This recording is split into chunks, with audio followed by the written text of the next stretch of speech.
Welcome, viewers and listeners, to the Thinking Fans FC Premier League podcast. Each week, we get together with our besties who are current pro players, real coaches, academics, and stat heads. Today, I'm joined by soccer analyst Harshal Patel, coach David Seymour, and professional footballer Dre Fortune. I'm host Chris Mumford. Bella ciao. We're sponsored by the Premier League Guide, a 300-page book for those mad about football, Moneyball for soccer, opposition analysis plus eye candy. The current update is available at www.thinkingfanmedia.com and on Amazon. Over the coming weeks, we will be transitioning to Thinking Fan FC podcast platform as well as YouTube. Please subscribe. Matchday 24 seems like we've hit an inflection point where we are deja vu all over again. Almost a super league within a league. ManCity looks unbeatable, even without Aguero and KDB. ManUnited is perceived to be underperforming, even though it's in second place. Will Leicester have the staying power after beating up on the once mighty Liverpool? And Moyes has got West Ham as the I think I can locomotive and tops in London. Oh, darn it, Chelsea. We do a deep dive on the hopes, failings, and any potential resurrections. Gentlemen, we have to start the pod with the Leicester City Liverpool game. David, what can we say about that game that hasn't already been said? That's a good question. Probably not a huge amount, to be honest with you, Chris. Just I think for me the big thing was really sort of 15 minutes from time or however long it was. I didn't see Leicester getting back in or even in the game at that point. I mean, listen, they played well and they deserved to get something from the game, I think. But with Liverpool 1-0 up, I don't think there were too many people that saw Leicester getting into the game the way they did and then running away with it. So, yeah, it was a bit of a shock. Dre, help me unpack that Firmino assist. I mean, I'm hopeful this season you're going to be spending a lot of time in the opposition box, but how do you get that Jedi Zenness to be able to do what Firmino did? Honestly, when you look at it, I think it was just natural for him. I think that's something that he probably does often, whether or not it be in training or just for fun, whatever the case may be. And then, in the flow of the game, you don't even think about it. You know where your guy is, you know where the ball is, and you have to get it to him. And I think I don't think he did. He obviously did it in a remarkable way, and we've all enjoyed the assist and the wonderful goal.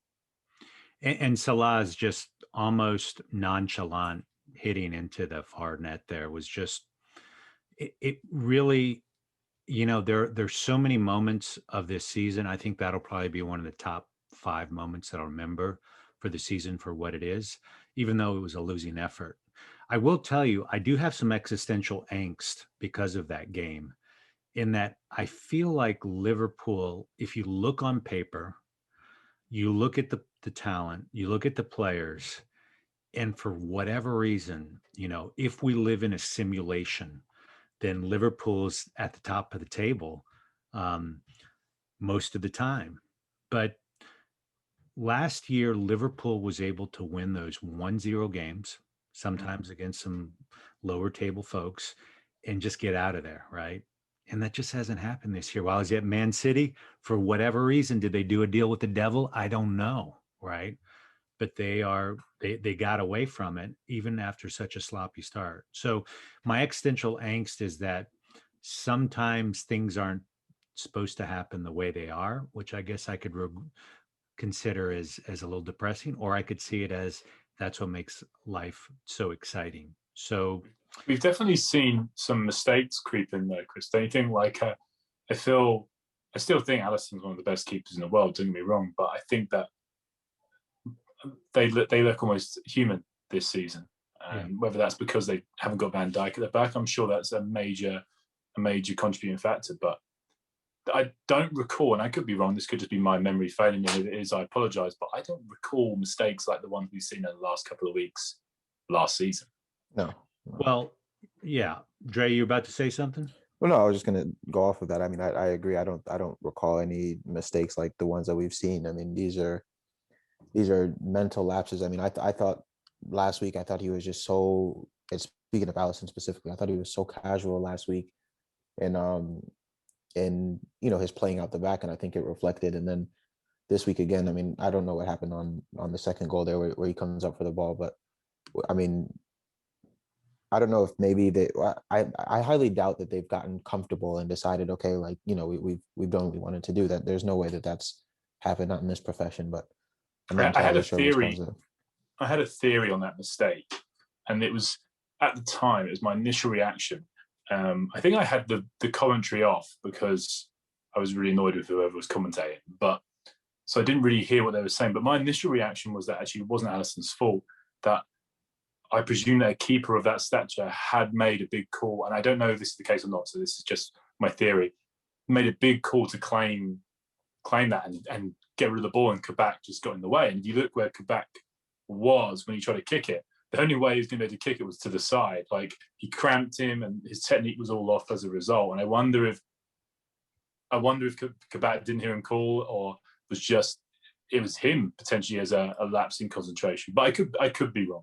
No, I mean, I think, I definitely consider that too, because I thought it was strange the way that it all played out. But then when I've just watched it back again as well. I think if your keeper calls there, I feel like you have at least some kind of hesitation, something. It looked like everything he was doing was just 100%. It didn't look like he like pulled up, or, I mean, you can even see like he's still swinging his leg at the ball as they're coming together, kind of. So I mean, yeah, I'd like to think Alisson made a shout, but my guess would be that it would have been late. But then again, I mean, what he's 30 yards outside of his goal or something like that. That's why I put it on him, because I don't know why he's doing so far out. But yeah, sure, that's a great point. Well, I think my take is Klopp did say afterwards that he didn't hear Alisson call for it, which seems pretty. That's a kind of a big goalkeeper mistake there. Someone is okay. I didn't realize Klopp had said that. That's not great. It's possible that Klopp didn't hear it, but keep in mind there weren't a ton of fans either. So, I just, we talked about the weeks before misses is that, Man City did a great job of shutting down all the passing lanes, and he's just not used to booting it out because he has a security blanket, and that security blanket name is Van Dijk, right? And in that situation, I don't know if there's a miscommunication between Van Dijk and Alisson, largely because if Van Dijk is on top of the ball, I don't know if Alisson's going to go and try to lift that ball out. Maybe he was out there because he just didn't have the confidence as a new center back. So, I did find it interesting that Jordan Henderson was also accompanied there. But you think about it, Alisson had 10 chances in the last 2 weeks to make a difference, and 3 of them he absolutely blew it. Incidentally, after that complete howler, he made a double save, which I will tell you, if it weren't for that total screw up before, that might be got down as one of the best saves of the season, the double save there. So it's just one of those things where as a keeper you get 10 cards. And it's interesting that he managed to bounce back from that mistake, because the game before, whenever it was that he made that mistake with the distribution, was that a week before, a game before? Yeah, against City.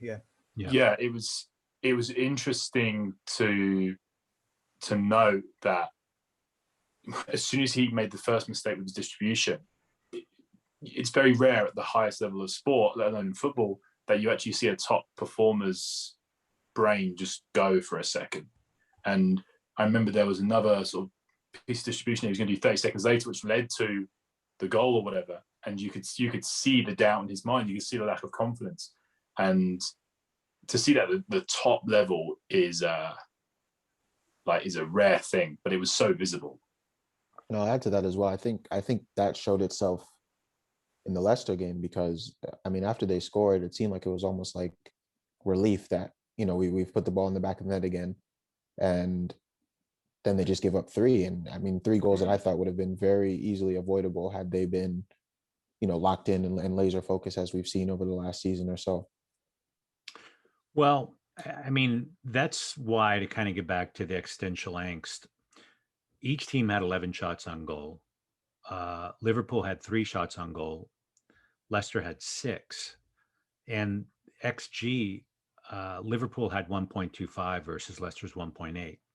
So in my mind, it's kind of a toss up. And part of that reason why Leicester's is so high is because Vardy was more or less gifted the ball at the, in the middle of the pitch and took a shot from, 10 yards out. So it's hard to process. I will tell you, the offsides on that first goal for Leicester. I wonder. I mean, I do think that we kind of hit some boundaries in terms of technology. When was the ball actually struck versus where were the players? So it'll be interesting to see how little moments like that or just snippets. I do think that with VAR there needs to be a clock or a timer, and if you can't overturn the decision in that time, then you just get on with it, because we talk about like decision making those offsides. There was the West Ham had a penalty given which was overturned for an offside, and it took an age to make the decision, but it seemed pretty obvious to me that it was offside, and it was like, okay, fine, just get on with the game. But the referee went over, had a look at it. It's not what football's about. Football's a fast-paced game. The ball goes out, comes back in, and it's just like right now the way VAR is run. I know, and I'm pleased that a few coaches and players are starting to speak out and say that it's ruining the game, and I feel really strongly that it is, certainly in its current form. Yeah. Well, let's turn our attention to the new Goliath, which is ManCity, and they just made what seemed like really easy work of Tottenham. ManCity had 15 shots that game versus Tottenham 7, an XG of 3.35 versus 0.61. So eye test numbers, everything tells you that ManCity is absolutely dominant. Last week I talked about the zombification of Tottenham and how a hobbit has been turned to Gollum, basically. And, it is kind of what it is. Any impressions on the game, Dre? Yeah, I mean, I thoroughly enjoyed watching this game, and I thought it was just a complete performance from Manchester City.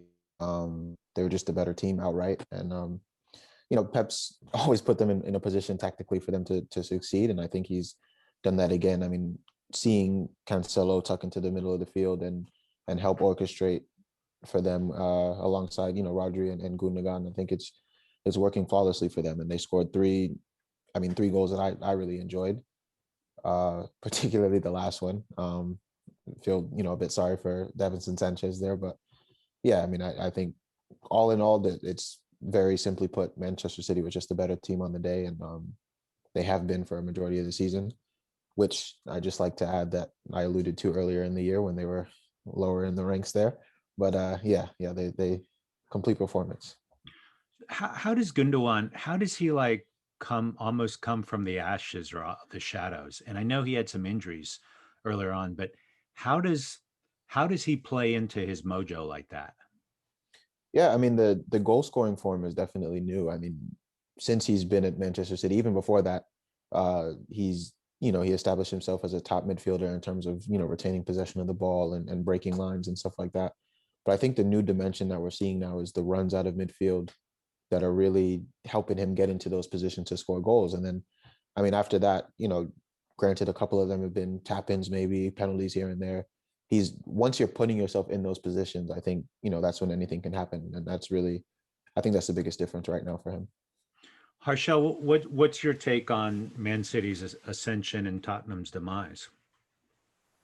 I mean, yeah, as Dre said, City have looked like the best team in the league for a while now. I think the game against Chelsea at Stamford Bridge, where they beat them 3-0, was that sort of game where it clicked for them in the league for the first time, and it all came together, and they've really not let up since then. And they haven't let up, I mean, for a while. They're on a club record run of wins in all competitions. Gundogan, obviously, I think with regard to Gundogan, he's had injury issues. He had COVID as well earlier this year, I believe. And even other than that, when he was coming through at Dortmund under Klopp, he was, as Jay said, he did sort of break lines and get forward, and he was also very good at keeping possession. But he didn't have that goal scoring knack, or that, or certainly not this form we're seeing right now. I think he scored 9 goals in the last 10 games or something like that. So, and that's the sort of return you expect from an Aguero, for example. So I think there has definitely been a bit of a tactical change in that he was playing as part of the double pivot with Rodri early on in the season, but now it's Rodri who plays at the base of midfield and Cancelo joins him there more or less to form that sort of shield against counterattacks, and that allows Gundogan to get forward a lot more. So I think that change that Pep has made with Cancelo coming into midfield has actually liberated Gundogan to quite a great extent. And again, going back to what they said, of course, some of them have been tap-ins, but you need to be in that place, in the right place at the time the ball drops to score that tap-in, right? So that also tells you that he's got some great movement and great anticipation to capitalize on that. And with regard to Spurs, I would say, I mean, you spoke about, City having done a deal with the devil. I think it's Spurs who did a deal with the devil when they brought Mourinho in that, I mean, obviously that he was expected to bring trophies to the club. They are in the League Cup final, obviously, but I don't think that's the sort of trophy, or that's the sort of place where they wanted to be competing under Mourinho. And it's not looking good for me with regard to, I mean, he'll see out the season, I guess, but with Mourinho, the deal is always that he'll get you the results, so you put up with the football. But at the moment, he's not getting the results either. So who knows? At the end of the season, we might just see a bit of a change as well there. Any thoughts on Tottenham, David? Yeah, I'm going to disagree with Harshal there. I can see that obviously it's not working out for Spurs this year. I think first of all, the League Cup, I think trophies are trophies. If they won a League Cup, I do think that Levy would be thrilled, even if the fans are definitely not on board with Jose. He's got 2.5 years left in his contract. He'll be on a big contract. Spurs clearly do not have money at the moment to be thrown around, and I don't see them sacking him because of that. Yeah, apparently there's no break clause in that contract. I'd seen, so that would be an enormously expensive endeavor, and they probably could use some money shoring up some player recruitment. Let's see. So let's turn our attention.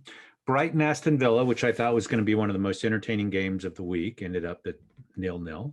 It's probably the curse of the podcaster doing that. But Emi Martinez did have a season high 9 saves to keep it super tight.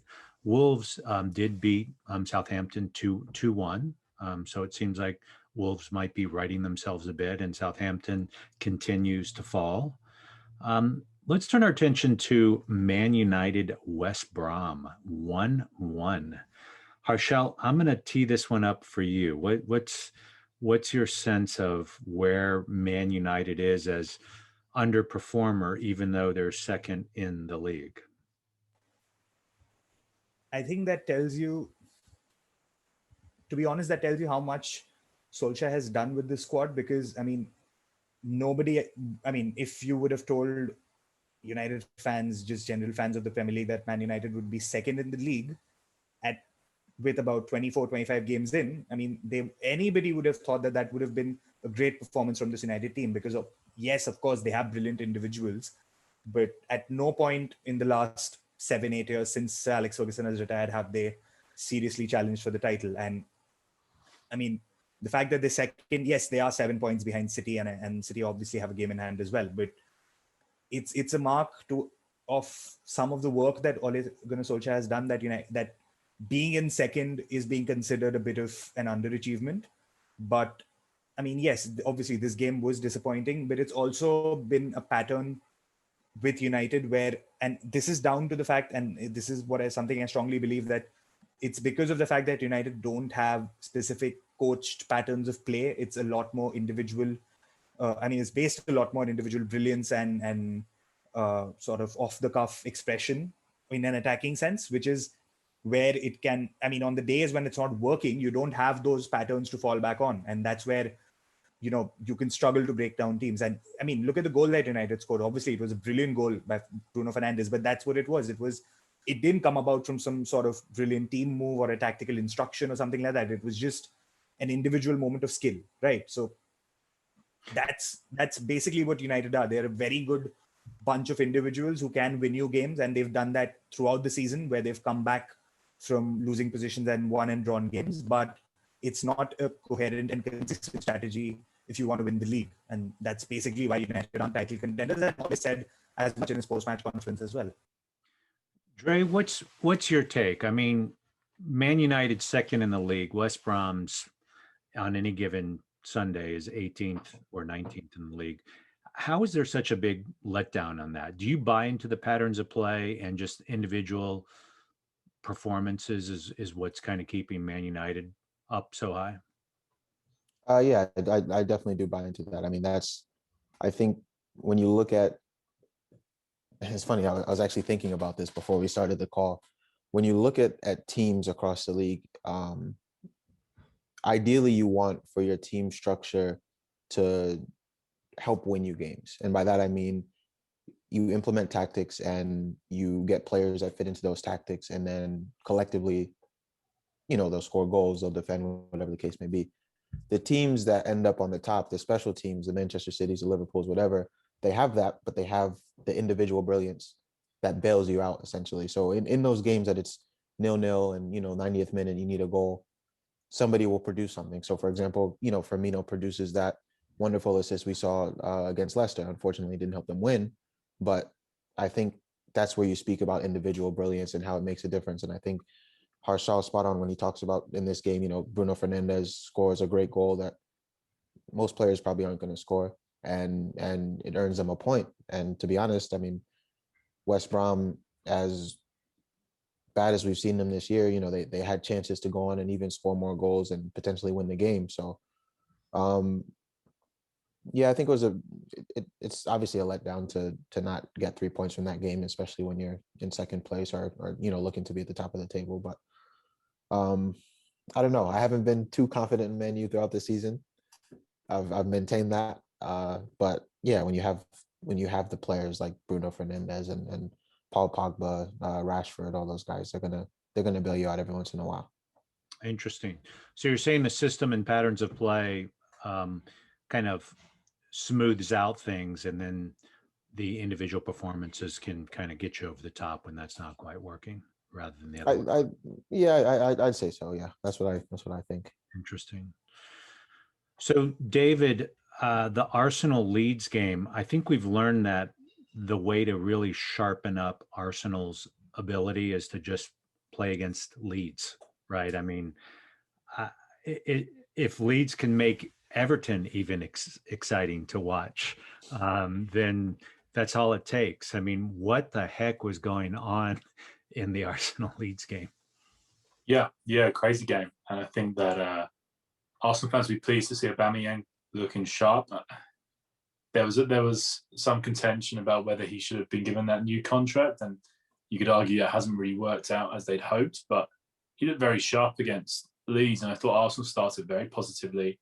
I think because of Leeds being such an open, expansive side, when you're going up against them, you're going to get chances, and you're going to open them up. I mean, you can criticise Arsenal and their personnel, but they've got a very quick attacking core, and that's always going to cause problems against that Leeds side. I think as well, when they were so comfortably ahead in that game, that potentially took their foot off the gas. And again, you don't want to leave yourself open against a Leeds team as well. So that, yeah, it caused, I guess you could say, fireworks. It was a great game. Yeah, I couldn't get over. I think Saka, in my mind, really kind of stepped up in a massive fashion, where he is no longer the man next to the man, but becoming the man himself. And I really like that. The whole Leeds thing is just really vexing. I will say that the high press that Arsenal did was stunning. And here's the highest praise I can give it. It was Man City-esque, right? Because, it made a fairly young goalkeeper, 20 years old, Meslier. He was a little out of his depth, right? In that particular, the Saka PK, where it's like, all right, it's one thing for the system to close you down, but when you have Saka or Aubameyang coming at you full speed, it's a hard day in the goalkeeper office when that happens. Dre, what was your take on the game? I mean, going into it, I really didn't know what to expect from Arsenal. But no, I was pleased. I mean, I thought they were very positive in their play, and like you said, I mean, seeing Aubameyang looking as sharp as he did, he had some very well taken goals. The first one in particular, I thought was brilliant, coming in off the left. And then like David said, we know Leeds, and Leeds is a side that you can't really let up on because they're going to continue to try and play and press you and whatnot. And they, almost snuck back into it, which I was a little concerned about. When they got the second one, I definitely I was a little bit worried there. But no, all in all, I mean, happy to see Arsenal. I mean, I wish it would have been 4-0, but happy to see them put 4 goals past any team at this stage and win the game.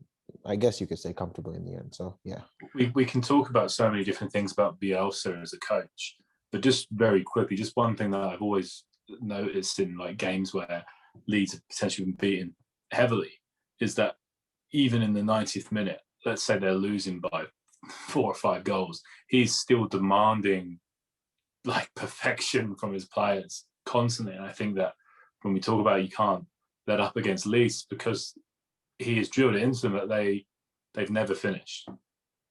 It's actually a pundit, and I wish I could remember who it was because I'd give him credit. But Leeds plays exactly the same way when the score is 0-0, they're up 4-0, or they're down by 4-0. And that's probably some of the highest praise you could give a team. Harshal, we know the San Francisco 49ers have put a second tranche of cash into Leeds. Do you think that Bielsa is going to be able to go next level with being able to bring on higher caliber players? Because not this last week, but the week before, they had 11 players that were playing championships games on the pitch for last week's the game before Arsenal. What's your way too early take on that? Yeah, I mean, yeah, as you said, it is way too early because, I mean, remember, we're still not sure if Bielsa will be around next season. I mean, all indications are that he will stick around for a further year, but you never know with Bielsa. I mean, something could set him off and he could leave. Very unlikely, most likely that he will be then obviously operating on that premise. The thing with Bielsa and his methods is that they're so demanding physically and mentally that he's always found it easier to work with either young players or maybe players who have a point to prove or who haven't sort of shown them their talent or their potential at the highest level, which is, I think, a major reason why he was able to take this lead side, which is I mean, most of these guys are players who've either spent their lives or not their lives, their careers in the championship or the lower leagues, or sort of discards of Premier League clubs, like Patrick Bamford being one of the biggest examples of that, right? And he's managed to take this team from like mid-table in the championship to potentially mid to lower table in the Premier League, which is an astonishing achievement. I actually wonder, I mean, as to how much of an impact he will have. I mean, I wouldn't say an impact, but it'll be interesting to see the kind of players Leeds look to recruit in the summer. Because again, if you look at the players they've bought in this summer, like look at Rafinha, for example, they bought him for 18 odd million, which isn't a small sum of money, but he's still a young player, relatively unknown, who's showing his worth. Rodrigo, on the other hand, they brought for 30 odd million from Valencia, who, I mean, he starts for Spain, but again, not really a star player, right? Like he's not someone who you think of when you talk about players playing for Spain, for example. And again, he's also showing his value. So I think the lead scouting network and the way they're working, especially since Bielsa has come in, has been very good, their recruitment. And I expect that to go, to continue. So, but they'll have to bring in the same profile of player where it's, there's a hunger and a desire, and maybe they've not really achieved everything they want to achieve, and Bielsa can help unlock that. Because I don't think someone who's at the top of his game, like, I mean, I know this is like, for example, I mean, I don't expect Paul Pogba to be able to work with Bielsa in this manner, and it's obviously a very hypothetical example, but the kind of players who are at the absolute top of the game, or even if they're not at the top of the game, but the kind of stars that you see at other clubs, I don't think Bielsa would be able to work with them. So that recruitment will be very interesting in the summer. Dre, are you aware of any direct flights from RDU to Leeds? Is that something that you would entertain there? I check every day, Chris. I check every single day.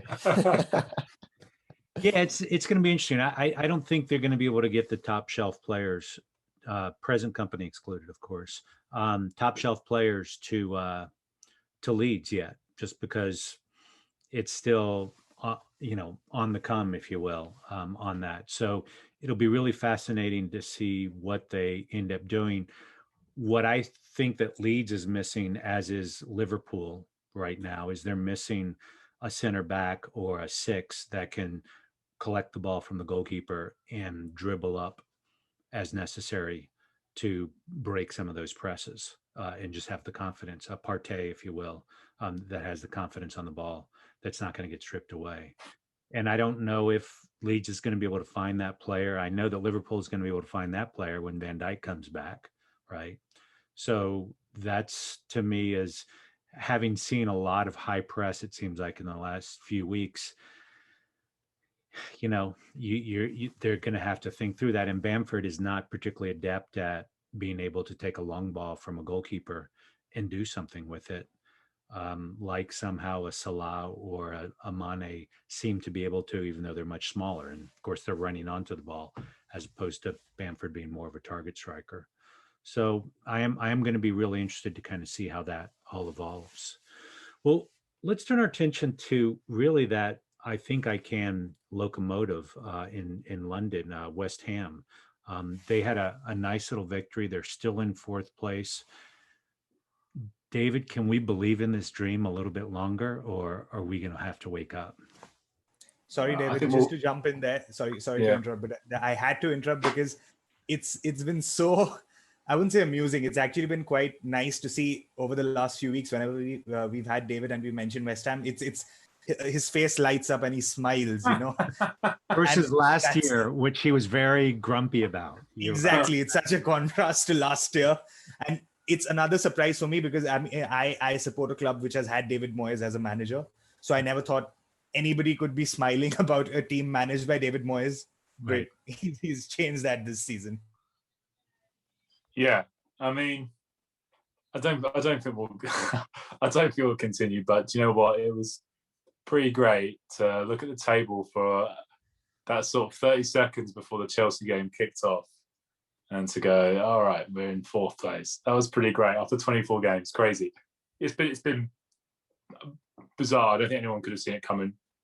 Obviously, we've got a difficult run of games, and we have got the advantage of essentially from now until the end of the season. I think bar the penultimate week, we've got one game a week, and so as the European season really starts to get into the business end of things, you've got those teams that are around us playing 2, even 3 times a week or whatever. So we've got that advantage. But yeah, difficult run of games. I think we've got Spurs next, I believe. So that's not a bad time to be playing Spurs. But I know we've got City after that, and we've got United, Arsenal, Chelsea still to play. So there's some big games to play, and I know we've got Newcastle towards the tail end of the season. You never really want to be playing a team that's down the bottom, that are sort of fighting for their lives, and right now they're not, but they could be as well. So there's some difficult games to come.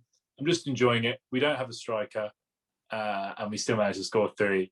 I think I had to tell some of my friends, hey, let's look at the team that we were playing against and relax a little bit. But tell you what, Jesse Lingard's been fantastic, and I think United will be pretty pleased because I know there isn't an option to buy. There's no fee, and I don't see West Ham probably being able to afford him, or even if he wants to join us permanently. So I think he could look. If a club came in from January, you could argue with his wages, you could have signed Lingard for maybe 15 million, maybe, and he's probably worth 2.5 times that just from the 3 games that he's played, which I know it sounds ridiculous, but I think some people, myself included, have gone, oh, okay, Jesse Lingard is a good player, and potentially if a player who maybe doesn't stand out in the United team does stand out in a West Ham team. So he's been very, very good. And I think if he continues with that form and United aren't interested in him, it's going to cost you a fair bit to get him, even though I think has he only got 12 months left in his contract come the summer, Harshal? I think so, although, I mean, I could be wrong. It's either 1 year or 2 years. It's either 12 months or 24 months. Either way, you could get 30 million for him at least in the summer, I'd imagine. Dre, how does that happen? How does a player that, quite honestly, I almost forgot that Lingard was on Man United, right? We've not seen him at all. Yeah. How does he kind of literally drop in 2 or 3 days of training, or maybe it was longer, and then all of a sudden he's the man? Well, this is no disrespect to Jesse Lingard, but he's obviously playing for himself right now, and that's fine. I don't care if he's playing as well as he has been. He can play for himself. That's fine. He's at West Ham because he wants to get into the Euros, and he knows if he stays at United, he won't get the game time to do that. So I respect that. I mean, you saw him. He tried to take the penalty off of Declan Rice. He wanted another goal.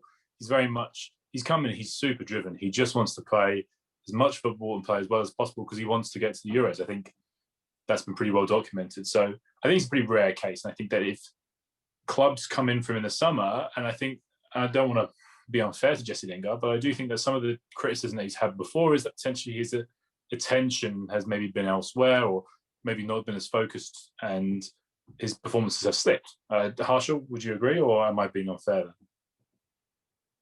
I think some of the criticism might have been a little unfair in the sense that, I mean, you go off social, like his activity on social media and all of that. And I think that's a little unfair because to suggest that someone's not focused because they're putting up videos on Instagram or wherever.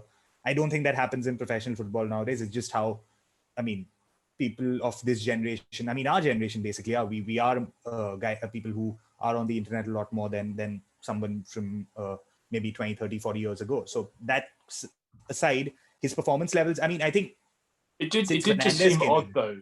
Sorry, Harshal. It did just seem odd that it just seemed a little odd that he wanted to start a brand when at the time when he started that brand, I didn't think that he was the sort of level of player that warranted a brand. I think that if I don't know, like Mason Greenwood suddenly popped up with a brand tomorrow, I'd be like, oh, that's a little premature. Or, I mean, I shouldn't use a young player because I know there's always the joke that people say Lingard's younger than he is, but McTominay or whatever. You'd be kind of like, okay, you're a good player, but I think having a brand and trying to grow this off the pitch sort of thing, I think people may not resent it. So I think people are just surprised by it. Yeah, I mean, that's a little fair. I get your point. But I mean, his performance levels had also dropped a little bit. I mean, he'd exploded onto the scene at United in the sense that he especially under Van Gaal and Mourinho, he was playing really well. He scored in the FA Cup. I mean, he scored the winner in the FA Cup final under Van Gaal. He scored like goals at Stamford Bridge. He's played really well for United at times. But I think also Bruno Fernandes' arrival made a huge difference because the guy essentially plays in his position and he took United. He's taken United to a different level, Fernandes. So Lingard found it difficult to get into the team, and that can, I guess, affect motivation. It can affect your performance levels in training and on the pitch as well, when you know that you're not going to get ahead of the guy who's in front of you no matter what you do. So you might, it could be a subconscious thing where you stop trying as hard. Whereas at West Ham, I think it could be a case of, you know what, if I show my worth in training, I am going to get picked and I can do some, I can pull off performances on the pitch. And as you said, he wants to go to the Euros as well. So that could be the difference there. I mean, and we're seeing that happen. If he continues as he's playing, and again, this is such a small sample size, so I think we have to take everything that we're saying with a very large pinch of salt. But the thing with Lingard is right now we haven't got a striker because Antonio's struggling with fitness, and that's an issue. And I think that we may have to play with that sort of fluid front three that we're kind of rotating all the time and look to hit teams in the counter. And it might work, it might not. But I think if Lingard carries on playing the way he is, West Ham have got a really good chance of top 6, top 7. And it would be phenomenal to get into Europe, particularly after last season. Dre, your reflections? All I would say really is I just feel like the alarm bells kind of went off a little bit for him. and obviously realizing the situation he was in, not playing where he was and where he wants to be. This is like a fresh start for him going to West Ham, and I think he's just completely 100% locked in. And like David said, he's playing for him. He's, he wants to make it to the Euros. He just wants to play. I think he's just been, kind of quote unquote locked up, not being able to play and whatnot. I think that got to him. And I think, you give any footballer the opportunity to go out and play and do what he loves doing, you'll probably see the best of him. And this is something, we probably see from, I think Dele Alli would have a very similar experience if he went somewhere else. And then it also, something you said just now, David, kind of raised the question in my head that, he might not be a standout player at Man U, but for West Ham he is. And that immediately made me think of Jack Grealish. Not saying they're the same level of talent or whatever, but just, how would you guys see? Obviously there's been so many talks about him making a move away from Villa and going to a bigger club. Do you guys see it similarly, that he would kind of fall into that sort of shadow, or do you think that he'll be a difference maker even at one of those bigger clubs? I think that's a really good point, and you're right to sort of say, okay, you're not comparing Lingard and Grealish. I think that's important to just remind everyone listening or whatever that we're not saying that, but I think it's a great point. Not to interrupt, David. Another player, again, on the same lines, you can obviously, we can make the same point about his Wilfried Zaha at Crystal Palace. Almost a similar situation, right? Like, talent levels probably much better than the rest of the squad and all, and carrying the squad on their back. How do you think even Zaha sort of falls into this category as to how would Zaha do at a big club? And he's obviously, I wouldn't say failed, but he didn't obviously do anything when he was at United. So I think these three players are a pretty interesting case to look at. I think Grealish is a little bit different just because he's been the best player in the league this year, in my opinion. So he's got a team that's built around him, and I think if he went to right at the top level, he wouldn't have that. But I still think there's no reason why he wouldn't still be a standout player. Right now everything that Villa do is built around Grealish, so it sort of magnifies his talent, I guess. And then with Zaha, yeah, I guess you're right. Whenever I see Zaha play, and this is just a personal criticism, he acts like the world is against him. He's always like throwing his arms up in the air when he's fouled. And a lot of the time, when he's fouled, I'm like, that's not really a foul. And I don't know, there's something that's not clicking there for me with him being. I don't imagine him sort of pulling for the team as such. I think when we talk about players playing for themselves, he strikes me a little bit. So I don't want to be too negative, but that's just the vibe I've been getting from him this season. I don't like players who are. He doesn't. Let's say he gets dispossessed, he throws his arms up in the air and he walks back, and that frustrates me as a neutral watching the game. Palace fans might completely disagree, and that's just a tiny little thing I've noticed. I know it's way off topic, but I like Grealish is just a scrappy guy who works for the team. Got a lot of love for Grealish. I think Jesse Lingard's got potential to on a much smaller scale. Let me tell you something. Grealish isn't afraid to dive if the wind is blowing the wrong way. That's. But there have been times he's got a little Bruno. He's got a little Bruno Fernandes in him as well. It's I don't know. I think maybe it's the nature of the position. It's just it drives me a little mad. So I think there are a lot of Zaha would not be by himself in that category. There have been times though where Zaha's been like very highly linked with a move to somewhere that hasn't happened. It didn't happen at United, and so potentially I think one of the you could. I had a friend who's an estate agent say that when they're trying to sell a house, if they try and sell the house and it doesn't sell straight away, and then it's still on the market like 60 days later, people are going, why is that house still on the market? So potentially that's what people are doing with Zaha. It's interesting. That's a very interesting point. Because personally, I really like him, and I think, at least when I watch Palace without him is shocking. I think that's a very agreeable point. And then, I don't know. I sense, and obviously this is a profession. You have to be professional day in and day out. But I sense frustration with him just for that point that you just mentioned. He's been so heavily linked with moves away. And I think, I mean, even the most recent one, the Arsenal one, that didn't go through, and it was no fault of his. That's just, issues with the club, both clubs, both Palace and Arsenal, and kind of how it planned out. So I guess I see frustration there a little bit, in terms of, not that I don't know outright say he doesn't want to be there, but he wants his chance too. He wants his opportunity to kind of move on and experience bigger and better things. So I don't know, that's there is a sense, you agree with me. I mean, I think you could well be right. He could just be frustrated with the whole situation with the players he's playing, but you can sense the frustration on the pitch, right? It's not just me imagining that. No. I mean, I think it's definitely noticeable at times. It's just more so what causes it. I think that, for me at least, that means a lot as well. But yeah. No, I definitely do see that at times. And I agree with you. He's a top player, and Palace are very lucky to have him. So let's turn our attention to looking at kind of the big picture here. Namely, at the top of the table, you've got ManCity, ManUnited, Leicester, Chelsea, West Ham, pleasant surprise, Liverpool. Everton is in the traditional Everton Cup position of 7th, and then Tottenham and Arsenal.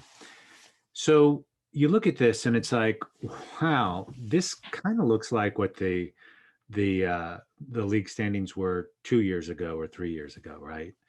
And it's almost like we have a super league within a league. And I'm just wondering if we should, I got to tell you, I'm getting a little tired, I think, of seeing the same high cast clubs continue to do well, largely because of money and other things. And they've certainly brought on some great coaching because they can afford to do great coaching and systems and so forth. But, the ire of the Super League continues to pop up again and again, because basically the Champions League is kind of a Super League, except that FIFA runs that, and there's some other people that want to run this so-called Super League, and the clubs want to have more control over it. So what's wrong with democratizing the Super Leagues and letting the Premier League be what it used to be back in the old days? Which, was it ever back in the old days where it was every team had a fair fight? Because if you look at the Premier League, ManUnited has won 13 titles, 12 or 13, ManCity 4, Chelsea 5. So all of a sudden, out of the last 29 years or so, you've had 22 of those years won by the same 3 teams. But then how many titles did Liverpool win before the Premier League era as such? That they won a huge amount. Liverpool were the dominant force until Ferguson's United. So it's been the Premier League. My issue with the Super League, there's a few things. The first thing I'll say is that it doesn't solve anything. It just moves the problem to, like, you get rid of those teams, great. That delegitimizes domestic competition, and all it does is just creates new super teams on a domestic sense, but on a smaller scale. So, yeah, you get rid of the big 6 or whatever, big 7, and then you're going to have Everton, Leicester, Southampton, West Ham even. Those teams are going to have more money. They do have more money than other teams. So they're going to be stronger, and eventually players are going to go, I can't play Super League, but I do quite fancy winning a title. I'll go to one of those 4 or 5 teams, and then I'll get into a Super League team after that. So I don't think it solves anything. I just think that it's just capitalism, isn't it? Like Sheffield United's payroll is probably equivalent to 1 player's payroll at Man United, or 2 certainly, right? So I see there will never ever be an opportunity where a Sheffield United will ever win the Premier League. So it's not really a league; it's an exhibition. But where do you draw the line, though, Chris? Where do you draw the line? Like Everton and West Ham are not in that top 6, but they've both got big budgets compared to a Sheffield United or a Burnley or a West Brom or whatever. And the issue doesn't change. It's just Though arguably, didn't it I'm though? just was a West Ham fan. I'd love to win a Premier League, Didn't but it though, David? Because last year Sheffield United was flirting very much with some Europa spots. yeah, but look where they are now. They might have one season, but Well, look, to me, you guys know, I'd rather there be a salary cap, a big salary cap, so players can make as much money as the they salary cap is a nice idea, but only if the other big leagues are willing to do likewise. Because otherwise, what you're going to do is It's already happening, David. It's happening. La Liga is instituted a salary cap. Real Madrid. But then okay, so if La Liga do that, and you can't, like Bundesliga, Liga, Serie A, Premier League are going to go, we're not going to do that, and we're going to give your players much more money, and they can come over to us. It'll have to come from UEFA, I think. I mean, as you said, Chris, I honestly wouldn't be surprised, and obviously that if because obviously UEFA runs the Champions League, they came out along with FIFA and the other regional confederations a few weeks ago to say that players who play in any sort of Super League that does get formed won't play in the World Cup and sort of the other competitions administered by these guys. So I honestly wouldn't be surprised. We saw financial fair play come in over a decade ago at the behest of UEFA in European football. I mean, that's a completely different discussion, the pros and cons of FFP, the way it's been implemented, the rules and all of that, but they did put that into place, right? So I wouldn't be surprised if UEFA says, you know what, here's the new sort of way it's going to be. All the European leagues are going to have salary caps. Obviously, the caps can't be the same. They're going to depend on whatever factors, revenue made by all the clubs, blah, blah, blah, all of that. And that will be fought a lot more, obviously, by clubs than probably. And I mean, I think clubs fought FFP quite a bit as well. So can you imagine the lawsuits though, Harshal? No, obviously that's what I'm saying. There will be a lot of pushback, but let's all I'm saying is that it can happen. I think that for a bit. I'm just talking about. To me, it seems like a league. If I step onto a pitch and another team steps onto the pitch, everybody should have a more or less fair opportunity to win the match. Because what's the point? We have referees that are supposed to be calling things fairly, right?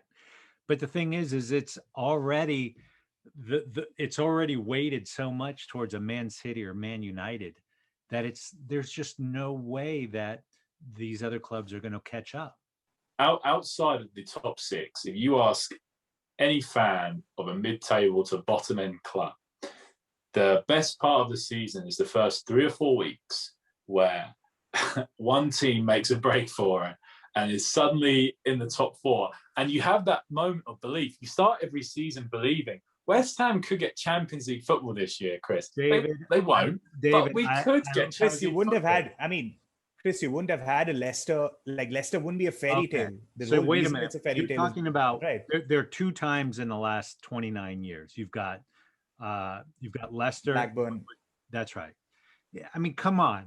Those are some scraps. But Blackburn had some money, to be fair. And Blackburn had some money. It's all falsification of needs is what it is. So we're going to create this false hope. Sheffield United, West Ham, you could win the Premier League. You're saying that's the highlight. That's football. Football is false hope. Football is false hope. That is like what, as a West Ham fan, that is what I've been just like born and raised on, is false hope. You know what I worry about, David, is that you grew up in a caste system, so you're used to kind of the caste being here and here. And what I'm just saying is that I would like there to be a democratization where on any given Sunday or any given year, one team can win the league. And I don't feel that we have all these rules about fairness and we have VAR to make the game more fair, except we don't deal with the $800 million gorilla in the room, which is it ain't ever going to be fair. And would you watch Premier League football anymore though if there was a Super League? Yeah. Really? Yeah. And I'll tell you why. There's a Super League team I favor, which is Liverpool. And then there's the rest of the league, which is Leeds. And I will tell you something. If I'm given the choice between Leeds and Liverpool, that's a hard decision for me to make, because even Brighton is fun to watch. Even right? even if Liverpool's playing Barcelona or Bayern Munich on the given day. And From Leeds are playing from an Blackburn. entertainment. Yeah. I got to tell you, Dre, I'm a little older than you. If Mhm. I'm going to spend, I don't have as many minutes in my life left as you do. If I'm going to spend 95 minutes watching a game, it would better damn well be entertaining, and it's not going to be Tottenham for the most part, right? Unless I just want to see them beaten. So I want to be entertained, and I want there to be beautiful football, and I want to see the Firmino assists. I don't want to see somebody hit a long ball. I mean, unless it's a beautiful long ball that Salah brings down one touch and then finishes on his second. That to me is what football is all about, not this thuggishness of parking the bus. I've got one more point I'll make on it, and that is that I love the World Cup. The World Cup is like just everything that football was as like a kid. When I was like 3, 4, 5, 6, 3's too young, 4, 5, 6, 7, 8. Before I really knew what was going on, I only really knew what the World Cup was, and that was like I think most people's first introduction into football, into soccer, whatever. I don't care about the Nations League one bit. Like England are playing Spain in the Nations League or whatever. I really don't care. Whenever England have been playing in those games, I have not watched them. I just couldn't care less. And I think a lot of people feel the same. As much as like Bayern against PSG or whatever is it should be a great game. It's a great sounding fixture. It's a Super League. Well, I don't care what the Super League is. It'd be a brand new competition with no history. It means nothing. It's been made by a corporation to just sell things to make money for the clubs that are already richer. I couldn't care. It's got no history. I like the FA Cup because it's the oldest cup competition in the world. Like, I will happily sit there and watch Marine play Tottenham because I think that's absolutely brilliant. But I'm not interested in these in a new competition with no base behind it. So I think if you're honest with yourself, I think most of you don't care about the Nations League, and I don't think you would overly care about the Super League either. I think the Nations League is exactly the blueprint for what the Super League is. Let's get the better teams to play against each other. I do not care if England plays a Montenegro. I do not care about that. But if they're going to play Holland and France, but if they're going to play Holland or France in Spain 5 times a Right, year, right, sign exactly. me up. No, but it's about too frequent. it's about the novelty value, right? Like, Yes. I'm a Man United fan. Like United have United have probably played Real Madrid 4 or 5 times in the last 20 years, And which you is remember all why of them. United and Real Madrid are the 2 biggest clubs in the world, and those games have all been huge occasions because of how rare they are. I mean, if that starts happening every 3 months or 4 months, that novelty, I mean, it's going to turn into any other random run-of-the-mill fixture that you get in the league. A run-of-the-mill fixture, Man U, Man City, Liverpool. Those are not run-of-the-mill fixtures for me. Those are again, but that's because of the rarity value, right? Like United City will happen 2 times a year, Twice, 3 or 4, yeah. 3 But maybe if they in get the drawn in the Champions- cups. In this Super League, they're only probably going to play each other 3 or 4 times a year. It's either going to be 2 or 4 times a year unless they play in playoffs, right? Correct, but they're Why also would it going to be play any the other more big teams, than right? it is in the It's Premier about- League now? because but then you're going to play City, you're going to play Real, you're going to play Barcelona. You're going Every to play week's a big PSG, fixture. whatever. Tremendous Every week's a big entertainment value. fixture. Right. Tremendous Every week's a entertainment big, value. but every week is a big fixture, which means that after a point, they're not all going to be big fixtures, right? That's the Yeah. point. I disagree with that. I mean, if David was around for year 1 of the FA Cup, he'd be like, who cares about this? This cup has no history to it. Why would I waste my time watching this? I mean, everything has got to start. There's a beginning, middle, and end to everything. And it just so happens that we're at the beginning of this, what I think is a nearly inevitable. But most other competitions started when the sport started, when it became like a regulated game with a set of rules. So that's why if we invented a sport today, do you know what? I would want to win whatever competition we came up with. Yeah. Well, gentlemen, I don't think we're gonna come to a solution to this problem, and we will bring up what rules would we change the game to make it more entertaining some other time, perhaps. I am a professor of innovation, so I do have my biases, certainly. But we'll go ahead and wrap up the pod today. We are sponsored by the Premier League Guide, Moneyball for Football, Opposition Analysis plus Eye Candy. The current update is available at www.thinkingfanmedia.com and on Amazon. Please subscribe to Thinking Fan FC on YouTube and your favorite podcast platform. For now, bella ciao, ciao ciao.